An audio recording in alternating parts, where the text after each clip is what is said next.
Au Nigeria, alors que la pandémie de Covid-19 commence à gagner du terrain en Afrique après avoir ravagé l'Asie et l'Europe, une dizaine de milliardaires nigérians ont décidé de venir en aide à leur gouvernement.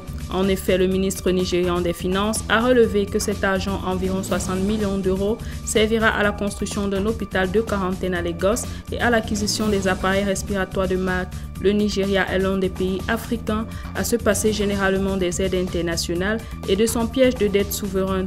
Il montre ainsi l'exemple aux autres pays africains, encore un peu très dépendants de la main tendue de l'Occident.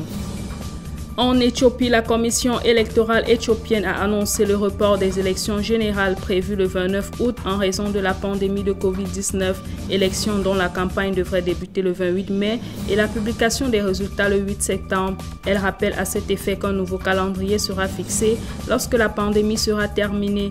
Ces élections marquent une étape cruciale dans la transition politique qui tente d'être bien menée par le Premier ministre Abiy Ahmed, prix Nobel de la paix en 2019. L'Éthiopie compte jusqu'à 25 cas de Covid-19 à ce jour et les autorités ont interdit les rassemblements de masse et les restrictions de déplacement.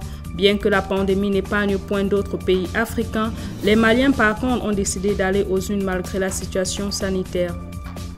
En Sierra Leone, le pays sort de la liste des rares au monde à n'avoir pas encore enregistré de cas de Covid-19. Les autorités de ce pays d'Afrique de l'Ouest ont déclaré leur premier cas. La pandémie qui frappe jusqu'ici toute la planète ne sévit pas encore au Burundi, au Lesotho, aux Comores, au Malawi, à Sao Tomé et Principe et au Soudan du Sud.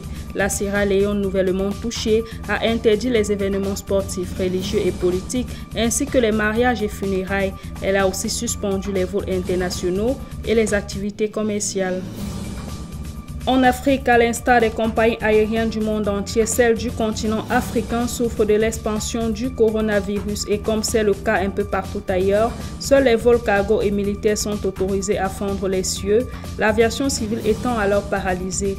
Dans de nombreux pays, les aéroports restent fermés ainsi que les frontières terrestres, maritimes et fluviales pour cause de pandémie du Covid-19. Cette mesure est forcément lourde de conséquences pour les compagnies aériennes, obligées de suspendre voire d'annuler des centaines de vols à l'intérieur et à l'extérieur de l'Afrique.